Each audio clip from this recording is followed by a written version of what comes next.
If you sell on eBay, you already know the chaos. Sales on one screen, postage costs in another, and bank transactions buried somewhere else, and a spreadsheet that you swear you're going to update tomorrow.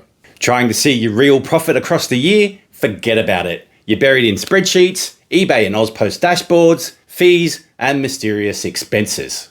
Tracking your eBay business data can feel like herding cats. Every part of your business, eBay, inventory, sales, shipping labels, bank statements, customer follow-ups, it's its own little creature that refuses to cooperate.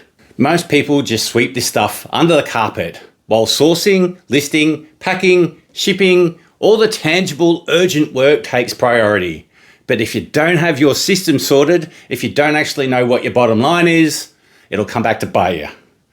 Maybe not this tax year, but eventually. And the longer you leave it, the harder it is to organise the past. You can't make good decisions if you don't know where you are right now. And that's why I'm building a system that pulls everything together so resellers can finally see the truth about their business and focus on what actually matters. But it's not been easy. Right, so imagine you're a developer trying to build a tool to fix this exact problem. You need a way to pull in banking data, and just like that, you stumble upon what looks like the perfect answer, handed down from the government itself, the Consumer Data Right, or the CDR for short. In simple terms, it's meant to give people like you and me more control over our banking information. The stuff you see when you log into your online banking, your account balance, deposits, and all those line items that show what came in and what went out. But here's the catch. What they mean by access isn't logging in and looking at it. It's about giving other apps and tools permission to pull that same information directly from your bank. For builders like me, that means being able to connect your bank data straight into a system to organise it, run reports, and actually make sense of it. So instead of staring at hundreds of rows in a spreadsheet, you can instantly see your true profits, expenses, or your cash flow trends.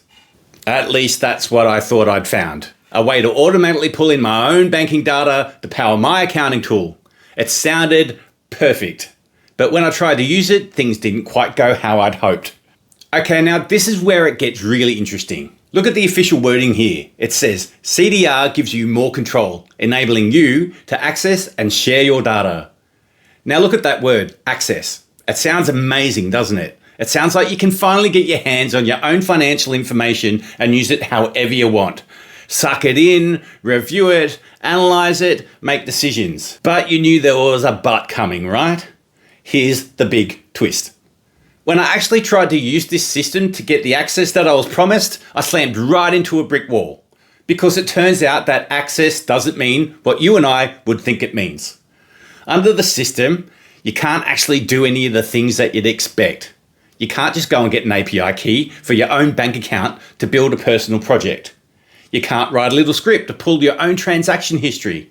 You can't connect the dots yourself. All the things a tech-savvy person would want to do with their data, no, it's not allowed. And here it is, the core of the whole issue. The promise is that you can access your data feed. The reality is you can authorize some other company to access your data feed for you. See the difference? It's subtle, but it changes everything. You're not getting the keys to your own car. You're just being asked who you want to let drive it. And that's the fundamental disconnect. So how does it really work? This system isn't really about open data in the way that you and I might think it is. You're the gatekeeper, sure, but you're not actually allowed to walk through the gate yourself.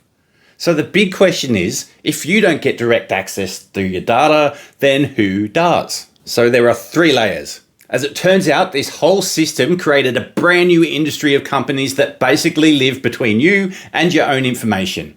The whole thing is set up in 3 layers. First, you've got data holders. Now that's your bank. Then you have the accredited data recipients, the official government-approved middleman. And finally, you have the representatives. So that's the budgeting app or tool that you're using. Now that's where my app fits in. So right now, it's just me using it to manage my own data. But to make it work properly, I need permission and I have to pay one of those accredited data recipients to access the data, even when it's my own data. It all connects through those middlemen. So how do accredited recipients use the data? So most of the accredited recipients aren't building tools to help individuals manage their own business data like I am. The main customers of the data recipients is other businesses, banks, fintechs, and lenders. They use the customer data for things like lending, wealth investing, crypto, buy now, pay later, debt collection, and salary advancement. Their marketing says it all.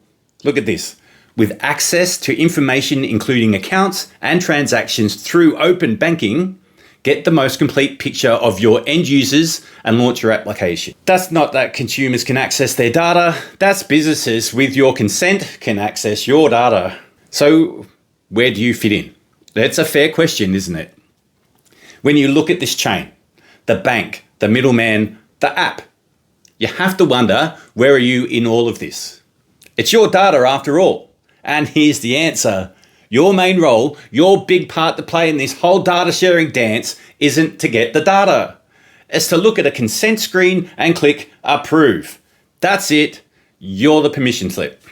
Okay, so why on earth was it built like this? It seems ridiculously complicated, right? Now, from where I'm sitting, it looks like this whole setup wasn't really built with individuals in mind. The story, at least from what I can gather, goes something like this. Now, the banks were slow. They were dragging their feet to open their systems. So the regulators stepped in to try and speed things up. They created an accreditation process that was meant to make everything secure and compliant. But that process turned out to be so strict, so expensive, and so full of red tape that it opened the door for a whole new industry to come along and step in. Companies whose entire business is handling all that complexity for everybody else. But the truth is, those middlemen aren't simplifying things for regular people. They're simplifying it for their real customers, fintechs, banks, and other businesses that want access to consumer data. That's who pays them, and that's who they ultimately serve. Now, whether that outcome was deliberate or it's just a side effect, the result feels the same to me. A structure that doesn't really change anything for regular people. You didn't have direct access to your data before, and you still don't have direct access to your data now. So maybe we need to completely reframe what this really is.